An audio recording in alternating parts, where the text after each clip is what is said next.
¿Ve mi pantalla? Sí. Sí. Ok. Fue esta la 34. Sí, así es. Sí, es correcto. Ok. Ok. Entonces, dentro de las consideraciones que vamos a estudiar del tubo de rayos X, vamos a enfocarnos en las estructuras más relevantes sin meternos a los dispositivos electrónicos del equipo, que no es competencia nuestra. Simplemente cátodo, ámpula de cristal, coraza protectora de plomo para evitar la radiación de fuga, el cátodo con las características propias de los filamentos que en ella se encuentran, el ánodo con sus especificaciones en cuanto a su diámetro y al material con el que está compuesto, que es el tungsteno, wolfranio o renio, y de la característica que debe de tener o que debemos de esperar al tener un ánodo fijo o un ánodo rotatorio giratorio. Aquí nos damos cuenta de esta estructura. Recuerden que el ánodo es una masa de cobre revestida de un material resistente al calor por los impactos que tienen en él al chocar los electrones para formar 99% de calor y un 1% de rayos X. Aquí se darán cuenta ustedes del daño que se efectúa en la superficie del ánodo, y la ventaja del la ventaja del rotatorio es que el haz no pega en el mismo lugar, disipa más el calor, el rayo no incide y no deteriora tanto nuestro blanco, precisamente porque al girar va a proporcionar una rotación, que esta rotación va a ayudarnos en la disipación del calor que se genera dentro del tubo de rayos X. Pues bien, este fenómeno de la producción de los rayos X, ya quedamos que los rayos X se producen al desacelerar bruscamente determinado número de electrones que se desprenden de la cúpula enfocadora del cátodo, donde se formó la nube electroiónica, al aplicar una corriente eléctrica denominada MA, y al aplicarle la fuerza de penetración que es el KB, estos se van a desplazar hacia el ánodo. ¿Y qué es lo que va a suceder? Que en la consola de mando yo preparo mi disparo, y al aplicarle el kilovoltaje, empieza a girar mi rotor, los electrones ya están listos para desplazarse, y estos al desplazarse le aplico la corriente eléctrica, el poder de kilovoltaje, y estos se van a desplazar. Aquí una representación, se desplazan hacia el ánodo.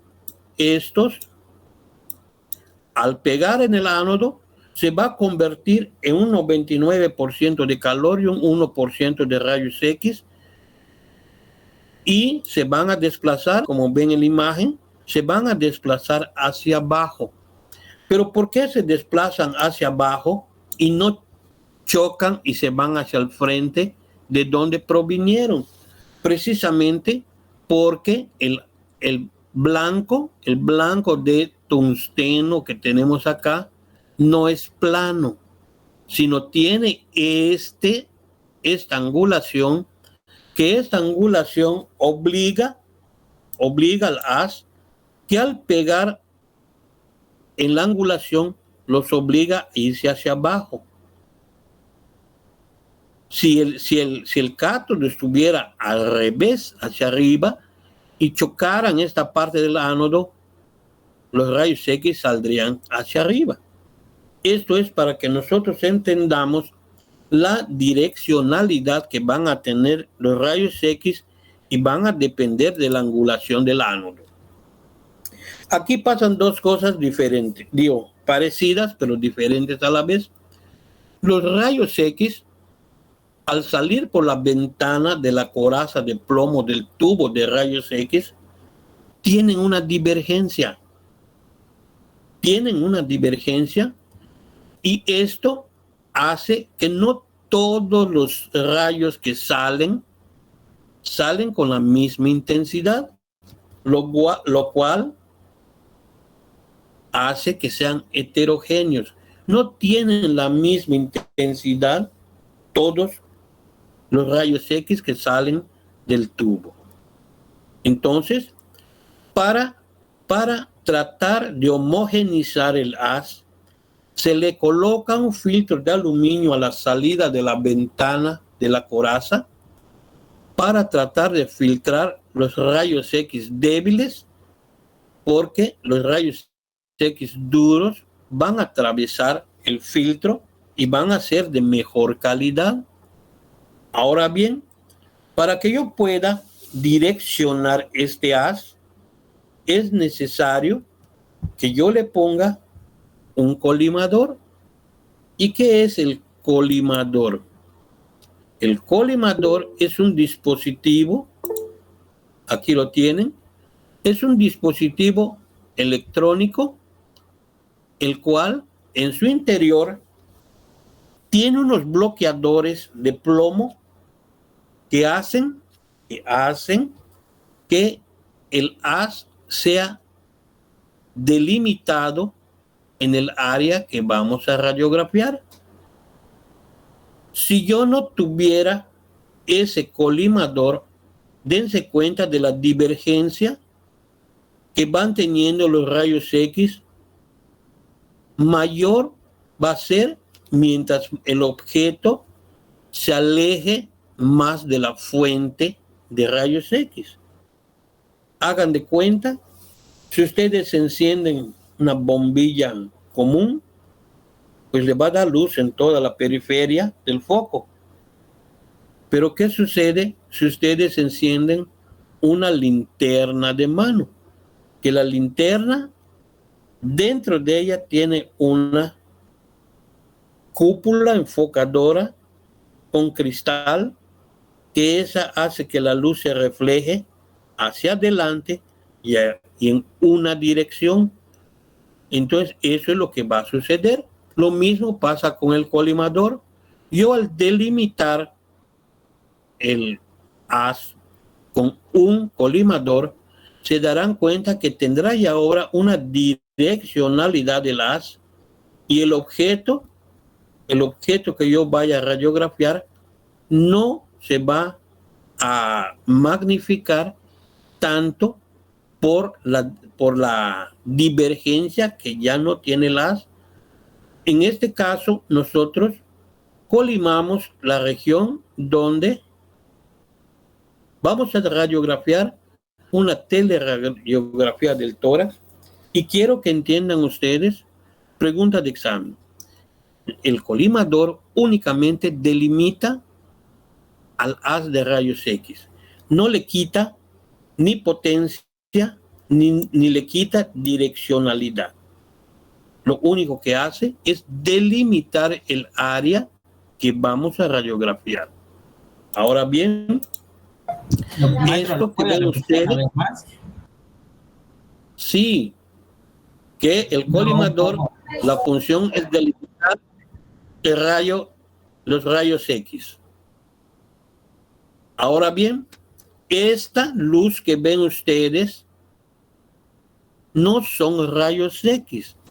Esta luz es únicamente una bombilla que tiene dentro el colimador, que nos ayuda para que podamos visualizar el cierre o la apertura de los bloqueadores que tiene dentro para delimitar un área. Porque recuerden, los rayos X no los podemos ver. Podemos ver sus efectos, pero no propiamente la radiación X. Entonces, esto me va a servir únicamente para direccionar, para delimitar el área que voy a radiografiar.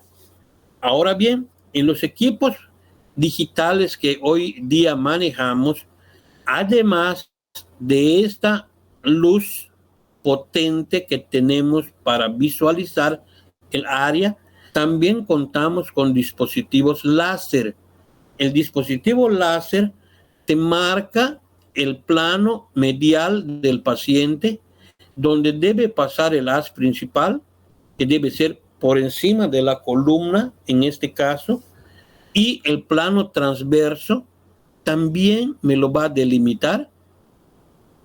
Entonces, esa es otra herramienta con la cual podemos contar al ocupar un colimador. Pues bien, hemos concluido con esta parte de las generalidades de los rayos X y vamos a entrar ahora a lo que son las propiedades de los rayos X. Ya sabemos que los rayos X es un tipo de radiación que la podemos encontrar de dos formas. Una, en el espacio exterior, porque los rayos X no fueron inventados, fueron descubiertos. Los rayos X existen desde la creación del universo y nosotros vamos a trabajar con los rayos X hechos por el hombre, aquellos que manufacturan, que son obtenidos mediante la manufactura de equipos generadores de radiación X. Recordando que las radiaciones, así como están en el universo, están en los equipos generadores de hechos por el hombre, y también algunos se encuentran en la corteza terrestre, como el uranio. No nos debe asombrar esto, pero en particular los rayos X tienen unas propiedades. Y la radiación X, ¿cuál es el nombre genérico de los rayos X?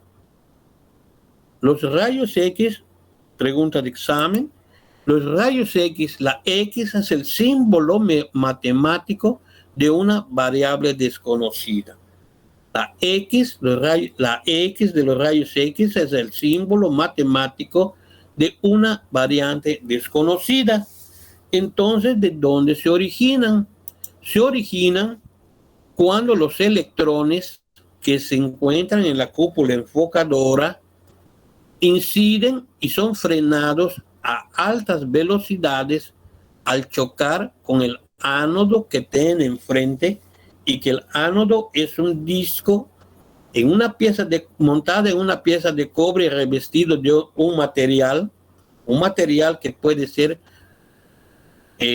tungsteno, wolframio o renio, que son aleaciones que manejan grandes cantidades de calor, y esto lo tiene el ánodo para evitar que sea fundido.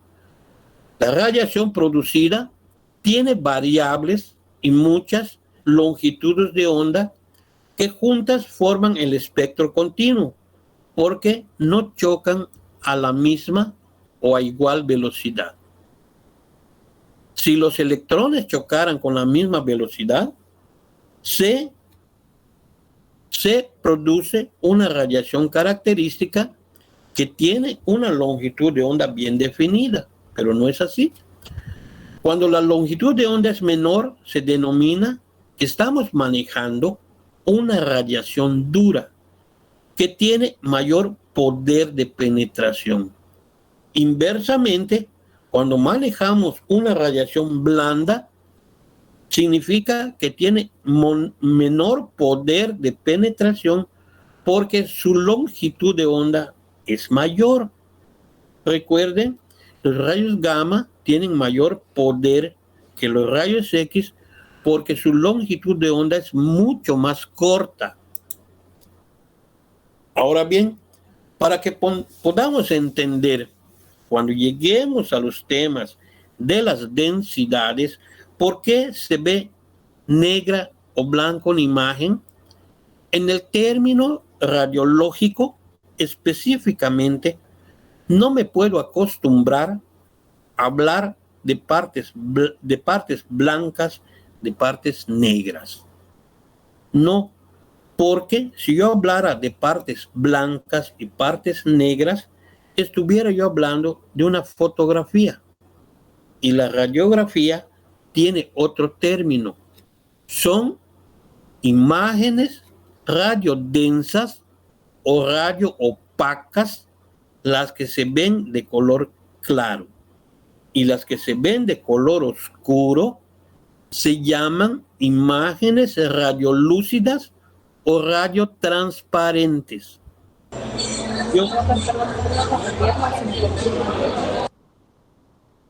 ¿Estamos de acuerdo? Coloquialmente, para que ustedes identifiquen, negro y blanco, es cierto, así se ve, pero no así se llama. Los rayos X duros son aquellos que tienen mayor kilovoltaje. Estos tendrán mayor poder de penetración y todo lo que tenga poder de penetración se va a ver en la imagen, una imagen radiotransparente, que te pueden decir que se ve oscura, negra. El término es penetración. Está muy penetrada porque los rayos X que se ocuparon fueron rayos X con kilovoltajes duros, mayores, y no tiene absorción la parte que está radiotransparente. El aire no absorbe radiación, se ve radiolúcido o radiotransparente. Los rayos blandos son aquellos donde se manejan kilovoltajes menores y tienen menor poder de penetración. ¿Por qué? Porque la mayoría de ellos se absorben con mayor facilidad. Por eso se ven más densos. En una radiografía de la tele de tórax, ¿por qué salen los oscuros, los pulmones? Porque el parénquima pulmonar tiene puro aire y el aire no absorbe los rayos X, los traspasa la radiación, lo cual quiere decir que los penetra de tal forma que no tiene capacidad para absorber. Entonces, por eso se ven radiolúcidas o radiotransparentes, y aquellas que se ven de color más denso, estas absorben mayor cantidad de radiación porque no son atravesadas con facilidad. Pues esto, dentro de las propiedades de los rayos X, debemos de tener en cuenta que dependiendo de la fuente, de la cantidad de radiación, nosotros podemos obtener determinados resultados. Determinada cantidad de radiación es posible que atraviese en menor o mayor grado la madera, que atraviese el papel, que atraviese el metal, que atraviese el aire, pero cuando llega al plomo, el plomo es muy difícil que lo atraviese.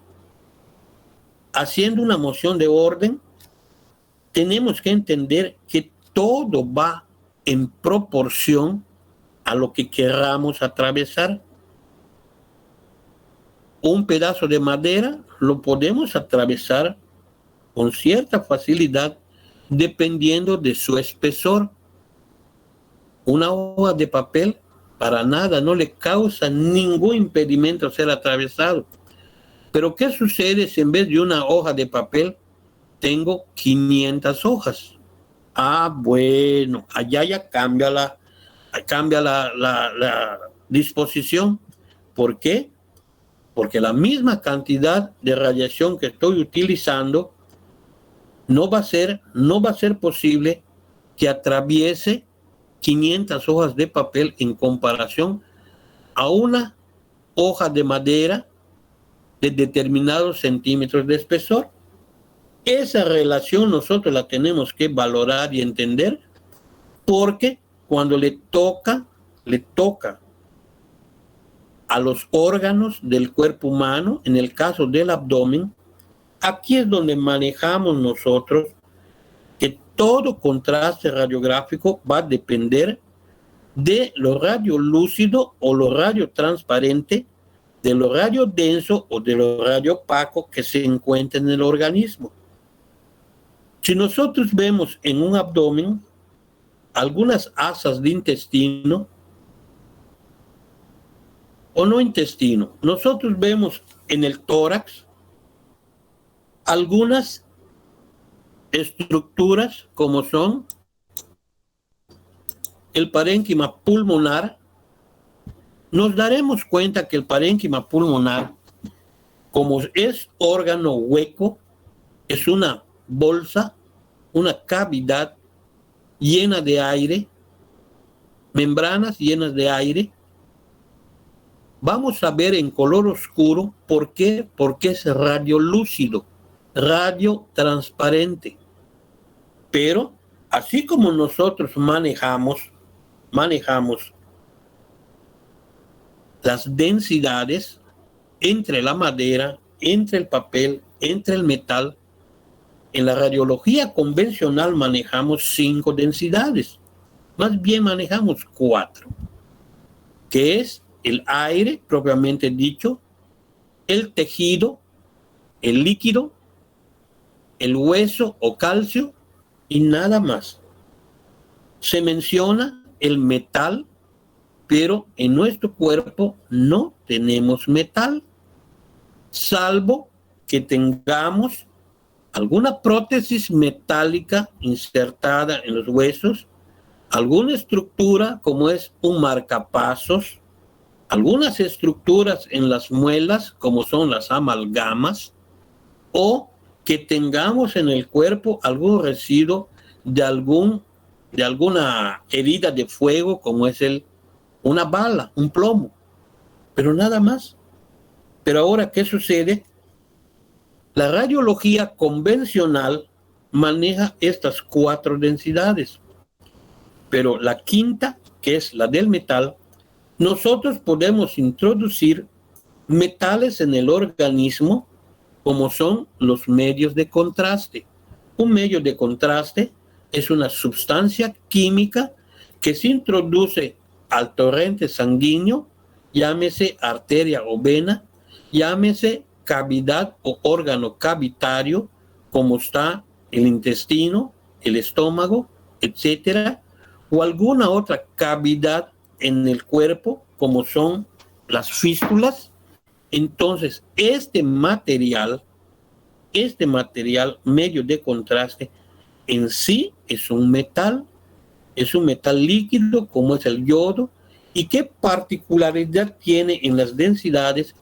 Que el material de contraste me hace resaltar ciertas estructuras que habitualmente no puedo identificar en un estudio convencional, como es este caso de una teleradiografía del tórax.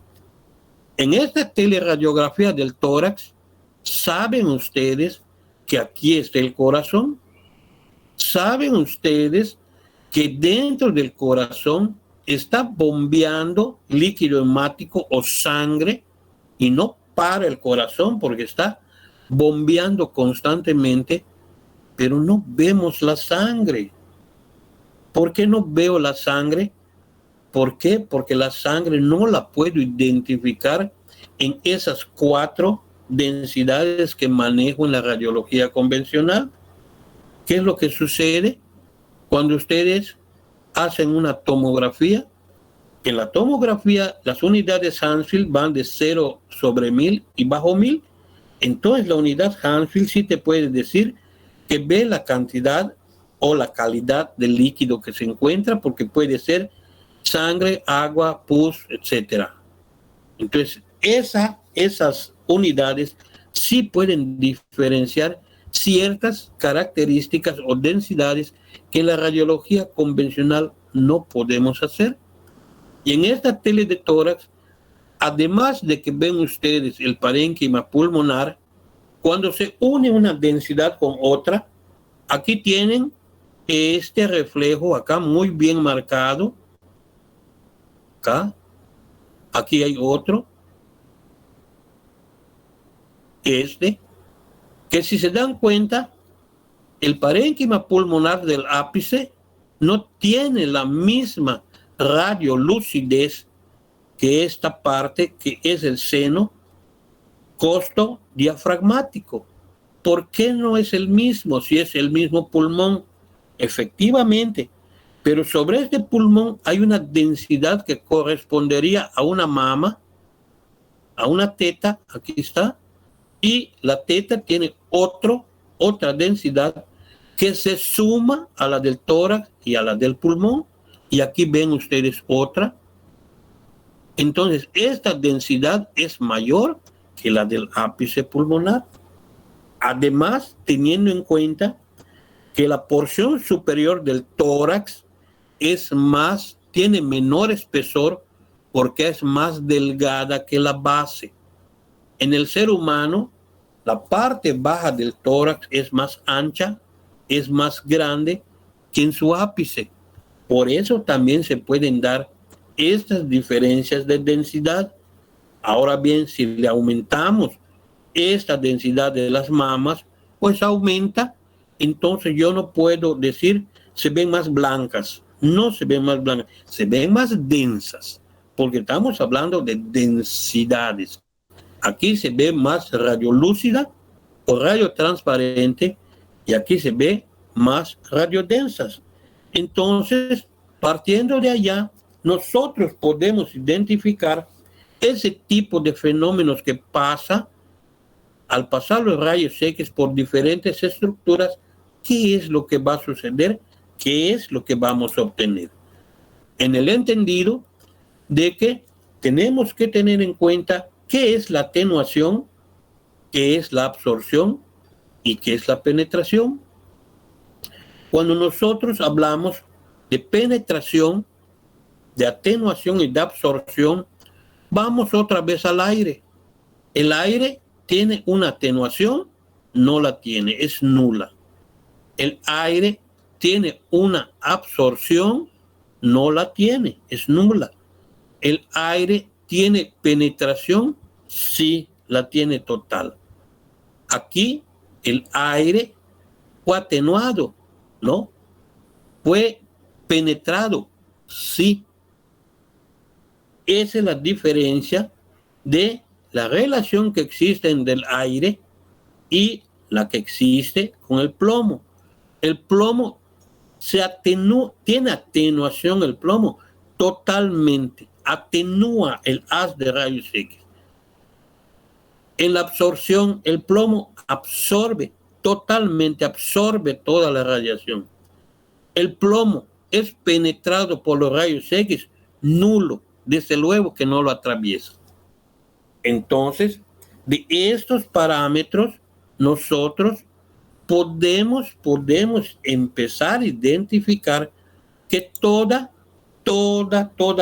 las características que tienen los rayos X, uno, tienen poder de penetración porque atraviesan la materia, pero a la vez se atenúan si se aleja, se aumenta la distancia de un objeto a radiografiar, se va a atenuar porque esto es en proporción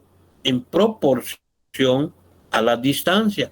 Mientras más cerca esté el cuerpo de la fuente, menor atenuación va a tener. Pero si tú alejas el objeto, se va a atenuar por la distancia. Pues bien, dentro de esa capacidad que tienen los rayos X de penetrar la materia, también ioniza gases, impresiona las películas radiográficas, produce fluorescencia, tiene velocidad de la luz y produce también efectos biológicos. Cuando ustedes estaban analizando los datos históricos del descubrimiento de los rayos X, ¿qué fue lo primero que sucedió? Atravesó la materia o tuvo una fluorescencia. Estaba haciendo sus experimentos, él o los que lo antecedieron, pero nadie tuvo la suspicacia para identificar ese fenómeno que se estaba dando. Al activar la bobina de inducción para que la energía llegue a la bombilla, al conectarla, el físico alemán se dio cuenta que cuando estaba conectada la bobina, sobre su mesa habían unas partículas o fragmentos de un material denominado platino cianuro de bario. Y se dio cuenta que cada que la bobina estaba encendida, emitía una luz verdosa. Entonces, ¿qué fue lo que hizo? Cogió una bolsa de cartón y cubrió la fuente. Y al cubrir la fuente y volvió a hacer la inducción de la bobina, seguía haciendo fluorescencia al platino cianuro de bario. Entonces, ese es el segundo efecto, porque el primero hizo fluorecer el luminóforo de platino cianuro de bario, el segundo, pues atravesó el cartón, y al atravesar era un cartón negro que le puso y lo atravesó porque seguía haciendo el mismo efecto. Después comprobó de que dependiendo de la distancia se fue a la puerta de su laboratorio y vio que se atenuaba el efecto, pero lograba atravesar la madera, no así el pivote de la cerradura se veía, ahora entendemos que se veía más radio denso o radio opaco porque era un metal. Pues estas características de los rayos X, nosotros analizamos que la principal propiedad es su poder de penetración, llamado también concepto de opacidad y transparencia. Pregunta de examen. ¿Qué es lo que sucede? Yo no puedo llamarle a los efectos de los rayos X blanco y negro. No. ¿Por qué? Porque si los están atravesando es porque son transparentes, no porque sean negros. Si yo recubro un material de plomo y lo pinto de negro, jamás lo va a atravesar y era un artefacto negro, y viceversa. Por eso me tengo que acostumbrar a que en la radiología se maneja opacidad, radiotransparencia o radiodensidad. Ahora, cuando pasa de transparencia a opacidad por todas las tonalidades de grises, es cuando le denominamos que existe un contraste radiográfico. La radiación incidente es aquella que pega sobre la materia y la mayor parte de los rayos X son absorbidos por el cuerpo.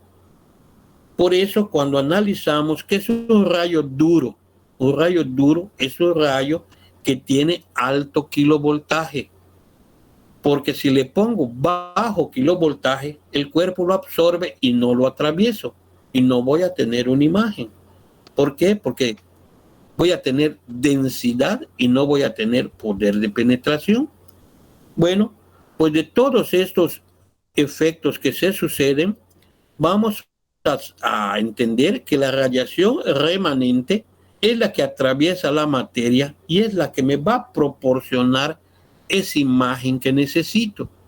Esto dependiendo, aquí me dice, de la naturaleza atómica, de la densidad y del espesor de la sustancia que voy a atravesar, pero también depende de la dureza de los rayos X. Los cuerpos absorben más radiación unos que otros.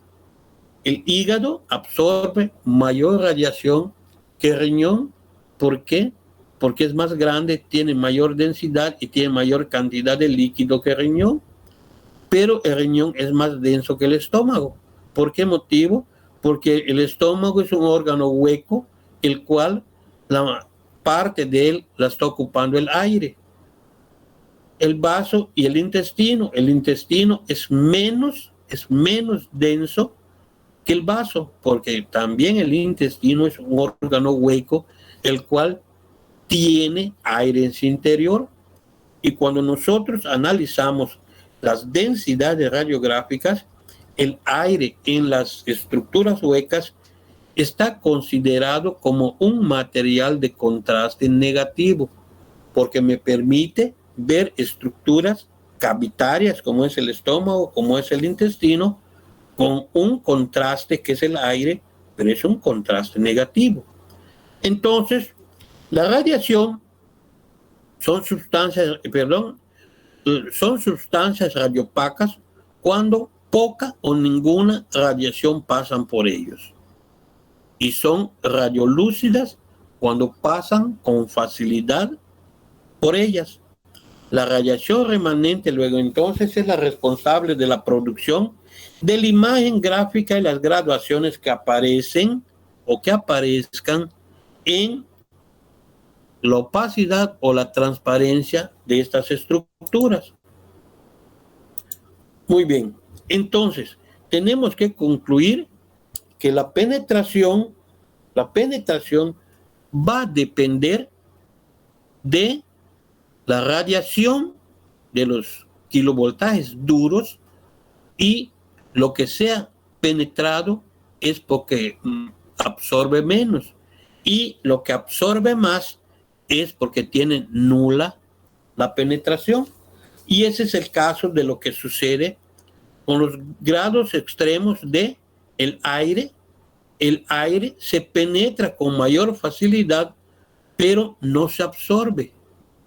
El metal se penetra con menor capacidad, pero se absorbe con mayor facilidad. Y al absorberse, esto precisamente es el efecto de que no se ha penetrado, porque todo se absorbe, mas no lo penetra. En las estructuras, para la formación de una imagen radiográfica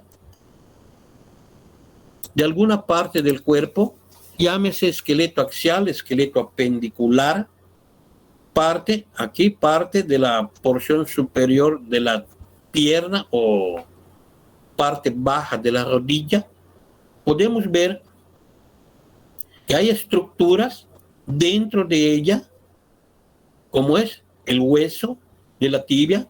Aquí ven la configuración del hueso. Y ustedes saben que el hueso está compuesto de sustancias minerales, está compuesta de calcio, ¿sí? Y que la periferia del hueso es mucho más dura que la del centro, porque en el centro es hueso esponjoso. Y se dan cuenta ustedes que el tamaño de la tibia es diferente a la del peroné.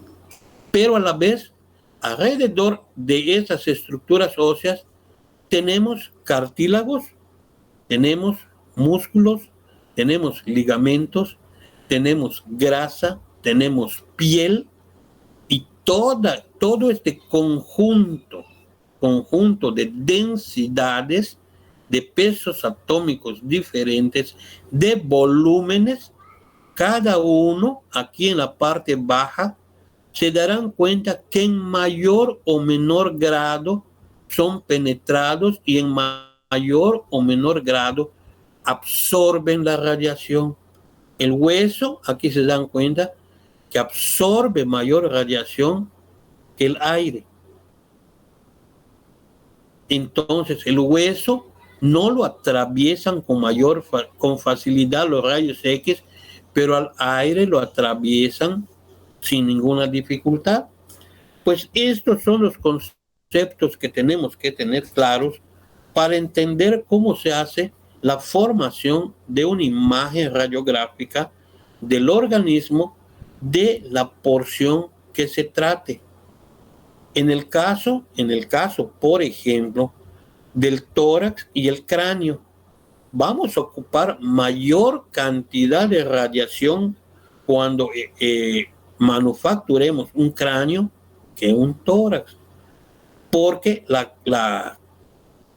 el cráneo está compuesta, la mayor parte son huesos, y el tórax, la mayor parte es aire. Entonces, así nos vamos a ir documentando para entender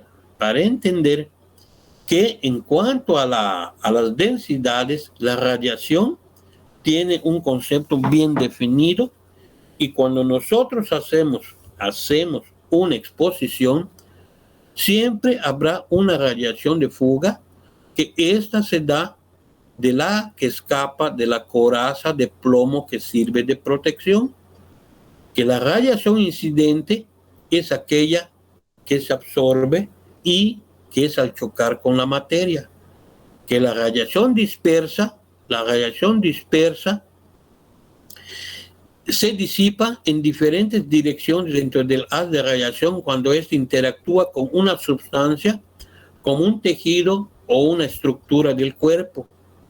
Por lo general, la energía de la radiación dispersa es mucho menor que la del haz de la radiación original. La radiación de fuga y la radiación dispersa, la que se escapa de la coraza, y la radiación dispersa, que es la que choca con el paciente, conjunción de dos tipos me van a dar la radiación secundaria. Pregunta de examen. La radiación difusa es la que afecta la calidad de la imagen radiográfica y la que se encarga de constituir la estructura de una imagen latente dentro de una pantalla intensificadora o dentro de una película, es la radiación remanente. Luego entonces, los rayos X son capaces de atravesar cuerpos sólidos, como son estas estructuras del abdomen, donde ven una columna, dos coxales que conforman la pelvis, y estas estructuras son las partes más gruesas del cuerpo y son capaces de ser atravesadas por los rayos X. También los rayos X hacen el efecto luminiscente, que es la capacidad de incidir en ciertos materiales o sustancias, y hacen que emitan luz, como manifestamos que en el descubrimiento el platino cianuro de bario emitía una luz al ser afectados por los rayos X. Ahora sabemos que estos se llaman luminóforos, y esa capacidad que tienen de incidir en ciertas sustancias se le llama el efecto luminiscente. Ciertas estructuras emiten luz al ser bombardeados con los rayos X, como son los luminóforos. A este fenómeno se le llama fluorescencia. Otras sustancias siguen emitiendo luz por poco tiempo, pero ya se denomina fosforescencia, y la combinación de ambos constituye radiológicamente el efecto luminiscente.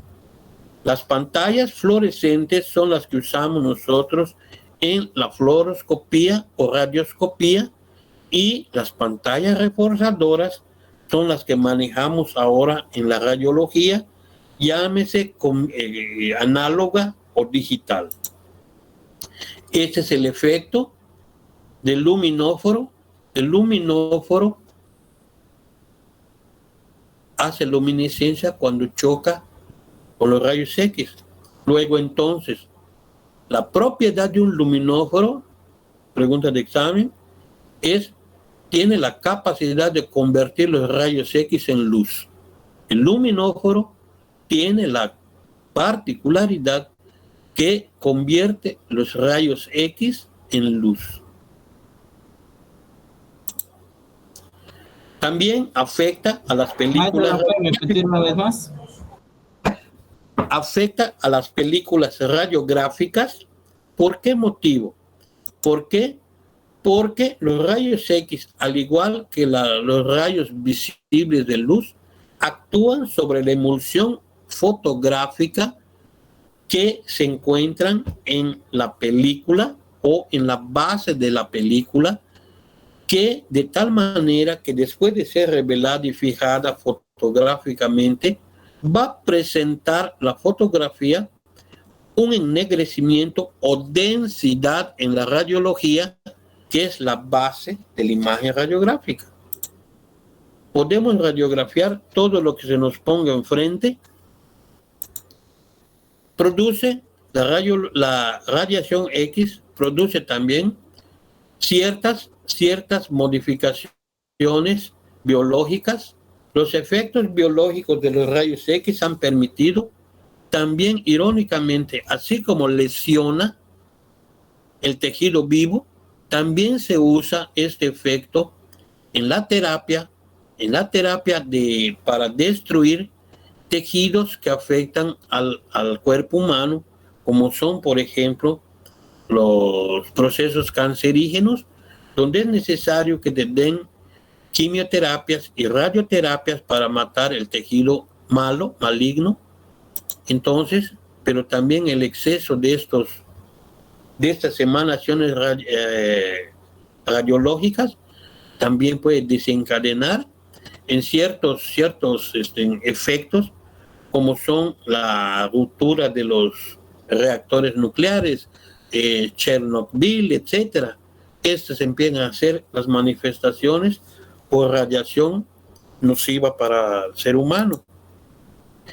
Pero dentro de eso también este efecto se maneja para matar células malignas. Bueno, como último, puede ionizar gases, que al ionizar gases, los gases tienen moléculas que se mueven en el espacio libremente.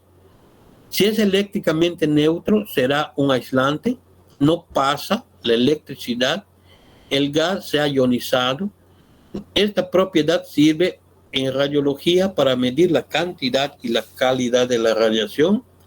Y ya por último, distinguir que los rayos X son invisibles al cuerpo humano, al ojo humano. ¿Por qué?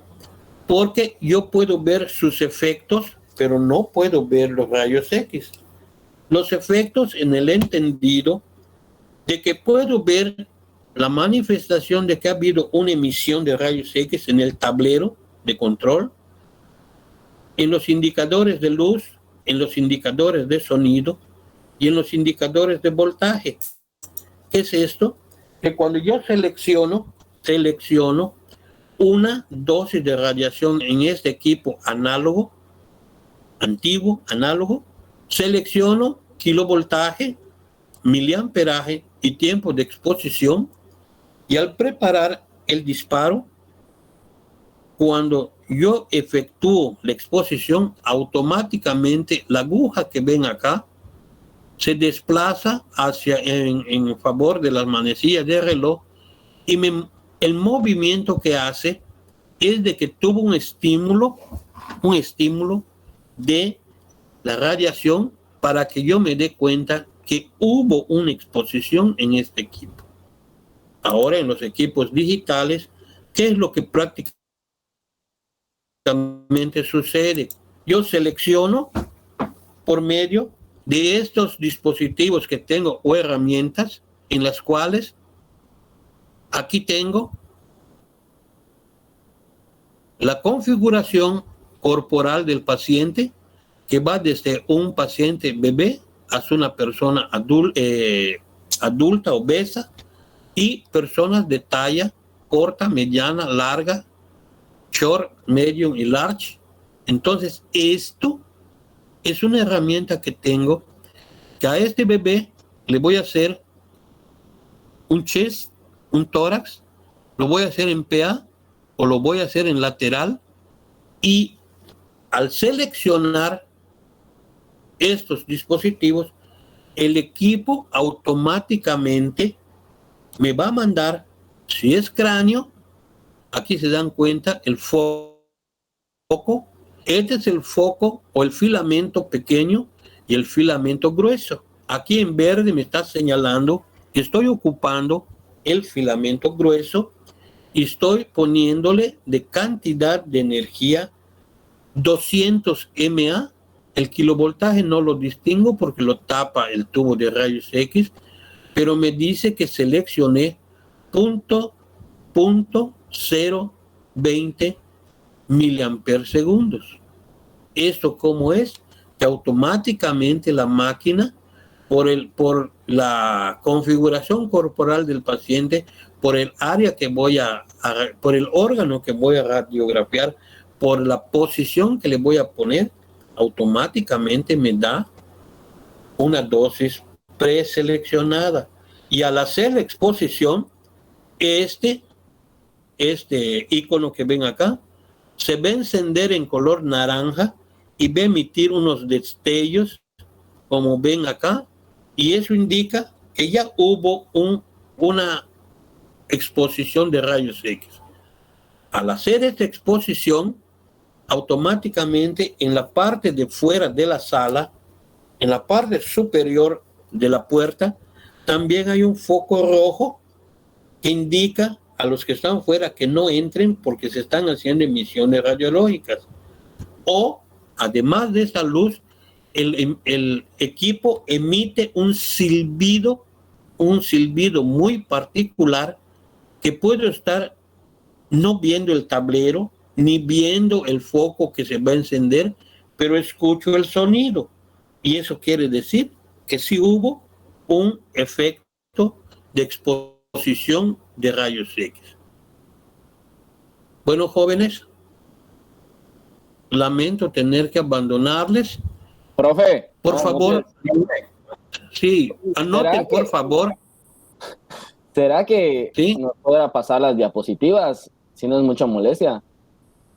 No es molestia, lo que pasa que esto es parte de su tarea. Yo selecciono las evaluaciones de las tareas que ustedes suben, porque si les doy esas diapositivas ya no me hacen la tarea. Suban su tarea y de esa tarea voy a copiar para hacerte tu evaluación. Para que yo haga esas diapositivas tuve que leer el manual. Entonces, nada más por favor, recuérdenme propiedades y aplicaciones de los rayos X, diapositiva 32. Se los agradezco que me escucharon y que pasen muy buenas noches. Nos vemos la siguiente semana. Yo creo que, no la siguiente semana, el viernes. El viernes seguimos para concluir este tema. Es muy importante porque es la base de todo lo que van a hacer durante su carrera. Bueno, que pasen buenas noches, jóvenes. Buenas noches. 4,000.